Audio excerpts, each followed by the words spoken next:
We'll see. Hello, everybody. My name is Taleoids. Today we're doing a little bit of a reaction video, so we're going to be checking into Foundry. So, I know I sometimes make it on time with these videos, sometimes I don't. Congratulations if you're watching this. But, what the fuck? Sorry, I just got a text message. Yeah. Okay. So we're gonna be starting off with Foundry. This is gonna be characters who kill God, as usual. So the links will be in the description. That way you can go out and support them on all their platforms and media. If you do decide to do so, thank you. For those of you who didn't, just change your mind. Do it, please. The links will be in the description. Hopefully you change your mind by the end. Anyways, let's begin. Maybe it's a JRPG, maybe it's a first-person shooter. Heck, What? stop me if this sounds familiar. You're playing a video game, maybe it's a JRPG, maybe it's a first-person shooter. Heck, maybe it's a kid's game about a little pink guy who flies around on a star. Kirby. And Okay. at first, it's pretty uncomplicated. It's a game. It's fun. It gets your mind off the real world and all its problems for a bit. But then, without you ever realizing it, the game takes a turn into the existential. Yeah. What started out as a quest to retrieve a stolen item or save a cat from a tree has become a world-shattering mission to destroy God itself. Foundry is great. Foundry is good. It's just good in every context. Great storytelling, the animation is well done, the actual sound design is phenomenal. It feels right. I'm responding to all these different text messages. What the fuck? Aha! Hey, that's nice. Sorry, I'm a weirdo who eats a fuck ton of apples, and when I had bought my bag of apples, I decided to buy my living partner person here, roommate. That's the word. Bought the roommate a bag of their own, and they said, "I know you want some because you ate all of yours." So they said I could have their apples, which is very nice. If you're wondering how bad is my apple obsession, I ate 17 in the course of 3 days. Well, no, 2.5 days.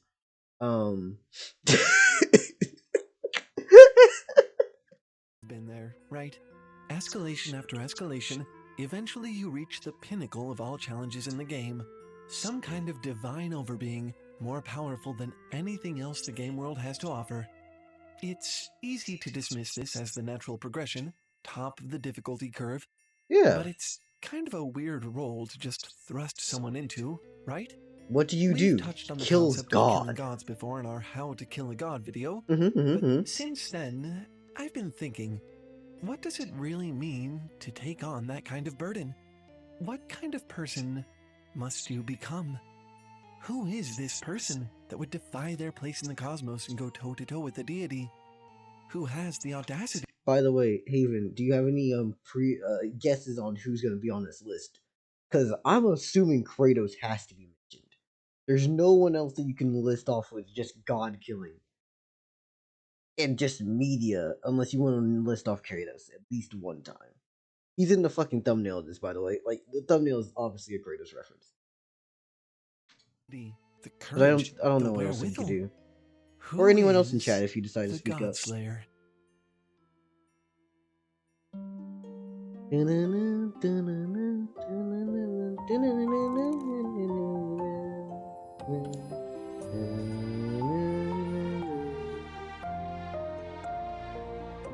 First person that comes to mind, yeah.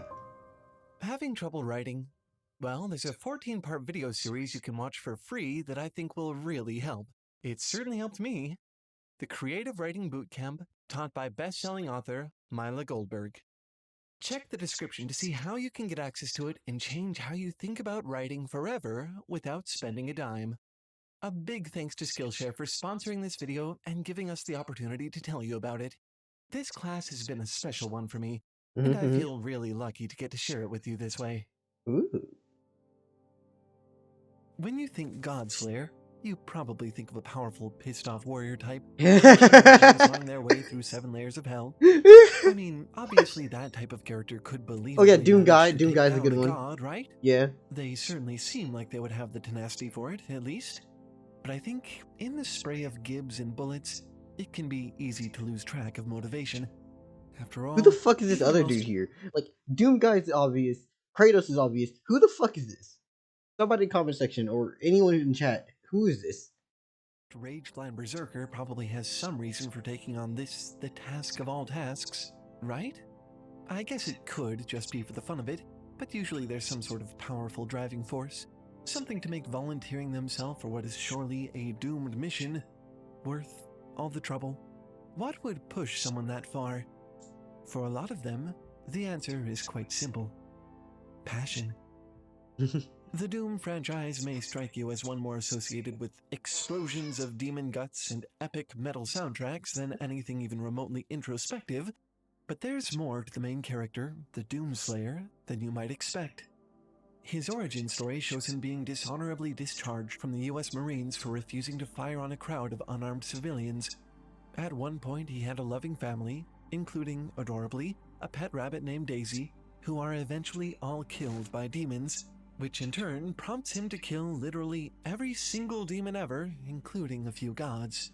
We also see the Doomslayer carrying Daisy's foot on a keychain, not for luck, but as a reminder of innocence lost. I mean, it's pretty obvious that the whole Daisy thing originated as a bit of a joke. Like, Yeah. oh, isn't it hilarious that this huge meat-headed killing machine had a pet bunny named Daisy? And, I mean, sure, I guess it is, but it also got more than a quick laugh out of me. Beneath the bloody... I'm sorry, John Wick is the underpowered dog version of the Doom guy. Not the other way around before someone says, oh my god, he John Wicked him. No. John Wick Doom Guide. armed to the teeth exterior, we know that this man has a sentimental core and at least something of a moral compass. The Daisy thing softens an otherwise impenetrably tough character. Even though a lot of the legwork there is done by irony, I bet a lot of players were fired up to blast through swarms of demons, and surprised By the to way, learn that you it hurt was my pet. basically I'm all to fucking avenge a you up bunny as well. rabbit. The Doomslayer, as short-spoken and violent as he may be, is ultimately driven by his passion and grief, which I think is a far more interesting angle on his character than he kills demons because it's cool. Yes. You can see the same thing in Kratos, the hero of the legendary God Now, of War Kratos series. is a story that I truly know. His backstory is actually pretty similar to the Doomslayer's. He begins as a Spartan military captain with a beloved wife and child, who are, of course, eventually killed. The difference here is that Kratos is not carrying around a rabbit's foot with his pet's name on it. He doesn't have that much compassion in the earlier games. He sort of has to learn it much later in the series. In fact, it was Kratos himself who killed his family after... Okay, I'm sorry. Kratos is carrying around something to remember his family. It's the reason why his skin isn't brown. It's white. making a deal with Ares, Now, did he the god choose of to pick it war, up? No. for power. Kind of a deal with the devil situation. This sends Kratos on a harrowing quest to kill Ares, and while part of his motivation is avenging his family, a lot of it is also because he resents the gods for jerking him around and is desperate for a moment of peace. In the end, he does actually manage to do it, but as a result, he also ends up filling the vacancy left on Mount Olympus and becoming the god of war himself. Kratos goes through a pretty transformative character arc over the series, and you see his motivation take a similar path. In the first game, he's bitter. By the way, I'm so thankful that the original creator of the fucking God of War series just doesn't get what he wants. About being tricked and being subjected to terrifying visions of what he did to his family, and sets out for revenge. In the more recent games, he's not mellow by any means, but after a long period of retirement, his decision to once again become a godslayer is ultimately driven by grief, exhaustion, and wanting to defend the new family he's created, as opposed to just lashing out of raw anger. He makes the choice, this time not because he wants to, but because he feels that he must. So, that's two muscle men with surprisingly tearful backstories driven to face down the divine. Honestly, there are probably a lot of those. Giving an Ubermensch some emotionality is like the least you could do to possibly subvert the expectation for what a godslayer would look like. But here's an example you might not expect. A petite, otherwise unremarkable woman dressed in a male kimono, holding a rifle. What? The movie Princess Mononoke presents a really interesting I've heard the interpretation of the name of that concept of movie, but I've godhood, never giving known that anything title about to it. beings who are less creator deities and more incarnations, embodiments of nature, and in this context, Lady Eboshi is the perfect foil. Much more fitting for this particular task than a muscle-bound, gun-wielding, tormented super soldier. When you first see her in the movie, there's no way not to respect her. She's strong, capable, compassionate, and beloved by all the people in her mining settlement, Irontown. She takes care of lepers who would otherwise be abandoned to die. She rescues women from lives as brothel workers. Lady Eboshi has all the usual traits you'd associate with a hero, but she isn't. In What? fact, for the majority of the film, she's framed as a pretty formidable antagonist. Oh In order to shit! expand Irontown's minds and finally get her people out from under the thumb of the local samurai for good, Lady Eboshi has her sights set on destroying a nearby forest. To do so, she needs to kill the gods who inhabit it. When the movie begins, she's all I really like this character. Hold up. Okay, so first off, I just love the idea of someone who obviously wants to help her people. She's good to them, but everyone else can burn. Everything else can suffer because, as far as she's concerned, they cost more in her emotional weight. Like, if she's balancing the scales of what is justice, what is right, her scales may be a little bit more weighted on the side of her own people. Ah, I love that, especially when it comes to just the idea of, sure, is it blasphemous? Yeah. Is it against all nature? Yes. Will I rot in hell, chained and bound and begging for my life? Yes. But I do not care. No, I have not seen Princess Mononoke or Mononoke. already mortally injured Nago, the boar god, with an iron bullet manufactured in her city. Later on, she manages to wound Moro, the wolf goddess. At the climax of the film, she finally beheads the great forest spirit to calamitous effect. These deities never did anything to her. Their only crime was inhabiting a forest she wanted to take for her own. At the end of the film, she realizes that she's caused unnecessary suffering and vows to change her ways, but that doesn't undo the damage that she's done. Lady Eboshi can't really be considered evil, and her desire to protect her people is just as admirable as Kratos or the Doomslayers, but she is still wrong. The gods she slays aren't heartless demons or power-hungry villains. They're just animals hanging out in the woods. In many cases, these godslayers are justified in their murderous rampages. They're facing the impossible and often doing it from a place of blind passion. Very much a David versus Goliath situation. Yeah. But Lady Eboshi is distinct in that she is not a victim of the gods. She is their predator.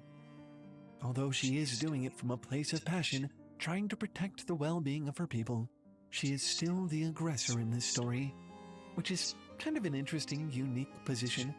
Perhaps, in a way, more reminiscent of reality and how human progress has interacted with the very concept of the divine.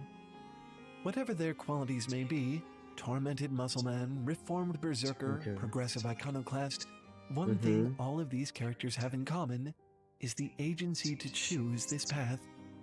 Yeah. Yes, the Doomslayer is technically saving the world by tearing these demons and angels and pseudo-divine beings apart, but nobody is forcing him to. Kratos was the one who initiated his original deal with Ares, and it was Kratos' decision afterward to devote the remainder of his life to slaying the god. Lady Eboshi is trying to do the right thing for her people, but even she recognizes afterward that it was her decision to shed the blood of gods in that pursuit. Okay, all of that is true. Hold up, we're only halfway through this. Sorry, I was just sitting here soaking all of this information in and thinking, okay, hey, I'm gonna like break it down and really get ready. I was literally thinking of the outro because I thought we were already done because I felt emotionally fulfilled. Fuck, we're still going. Um, no, this is just beautiful. Give me just a moment, real quick, okay? I need to respond to someone Discord shit.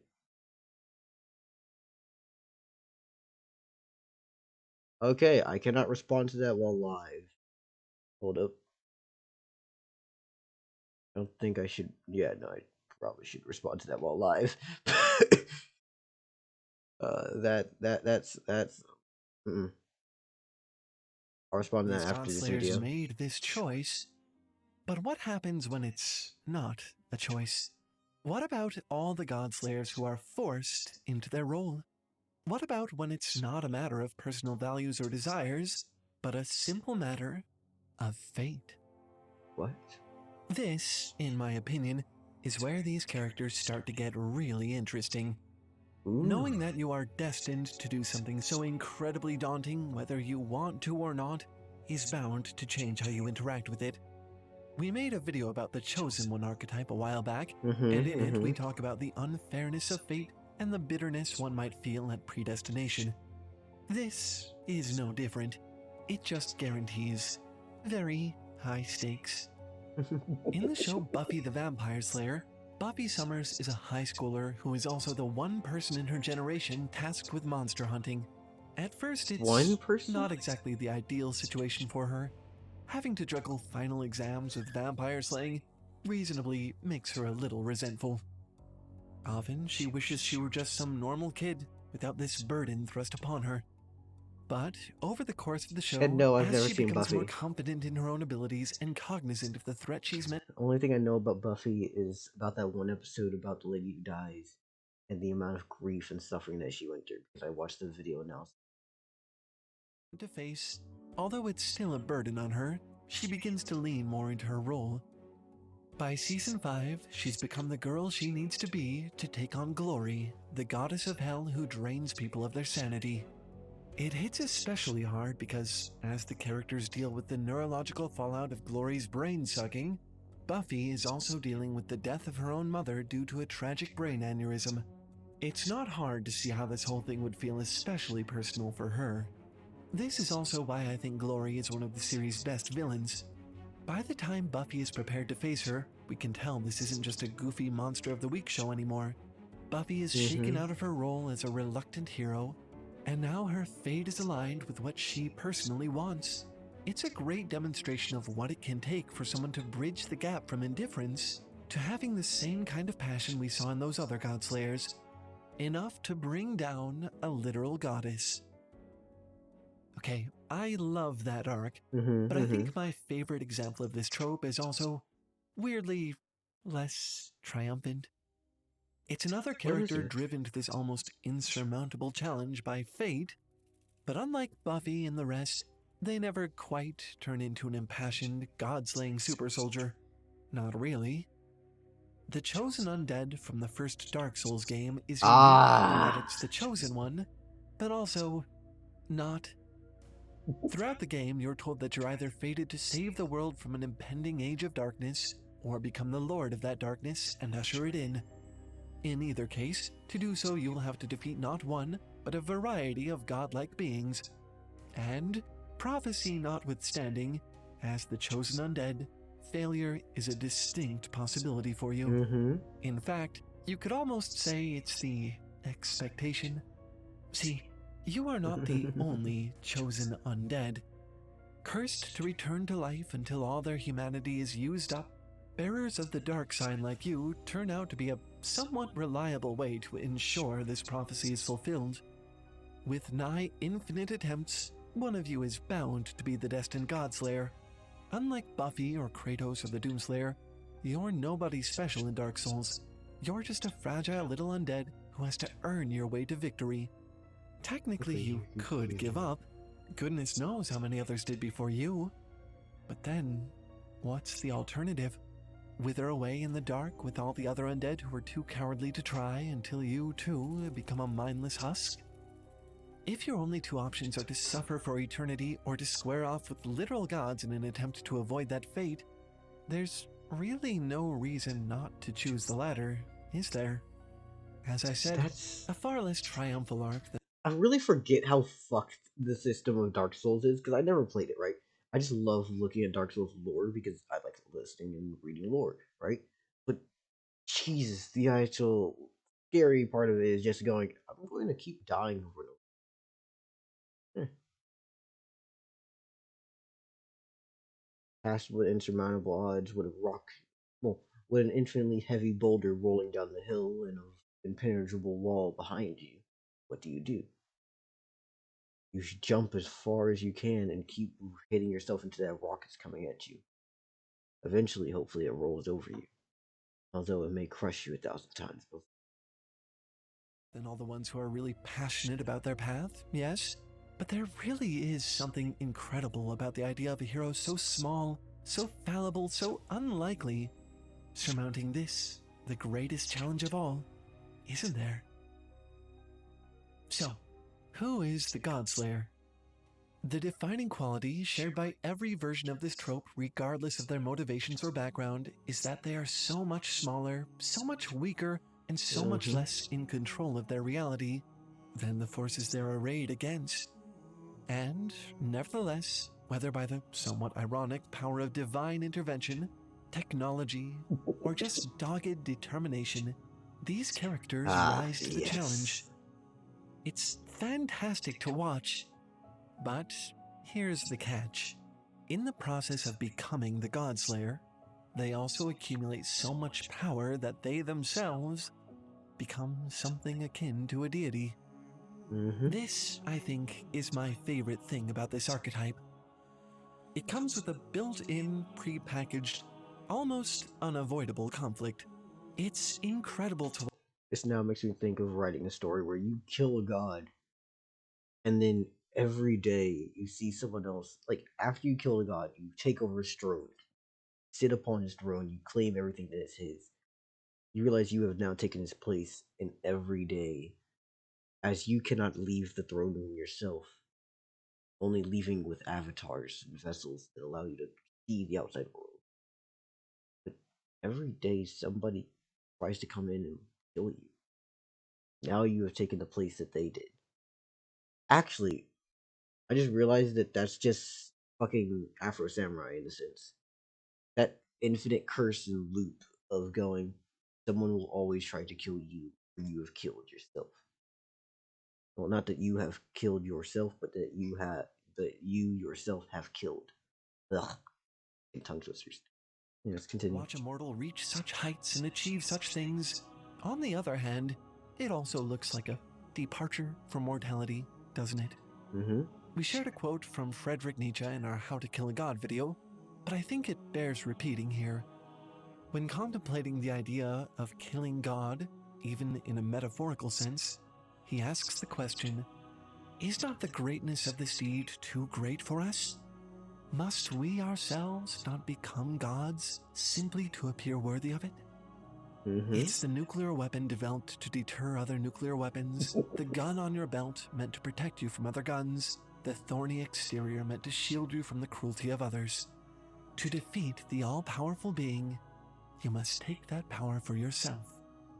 In trying to master their reality, these are characters who slay the very gods, but lose themselves. Yeah.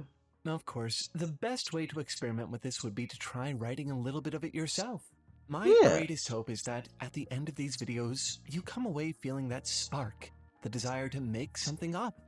But writing, even at the best of times, is a really difficult practice to start. It can take years for some authors just to work up the courage to begin. Fortunately, a while back I found something that will absolutely help you. By the way, It's a links will be in the description of 14-part this video to go series to called their video. Creative Writing And the Bootcamp, link to the and actual Skillshare will also be in this gives you video. so much And to the work with Patreon if you're a too. new writer. There are things in here that I wish I'd been told 10 years ago. Things like where ideas come from, how to relate to your characters, how to write conversations, settings, even how to go against the common wisdom and write what you don't know. The series was put together by best-selling author Mila Goldberg, and her enthusiasm and joy as she teaches is absolutely contagious. You will end the series ready to write something. And thanks to our sponsor Skillshare, you can actually watch it, film and video through a I'm not going to variety listen of to this classes. entire thing. I'm just going to leave the link down there for you. If you need it, get it. It's helpful. It helps the people we both enjoy, and at the same time, it helps you save money. So go ahead. But for me, I'm going to be chilling, vibing, and doing what I have to do. But please, go, well, like, comment, subscribe, check out and support Foundry. They do amazing work. And now comes the part where I plug myself. Um, Number one, like this video if you enjoyed it. Comment because you think that I'm somebody who you want to speak to. Yeah, comment because you have something to say. Subscribe because you think that I'm somebody you want to come around and support, and also because you think I'm somebody worthy of approaching.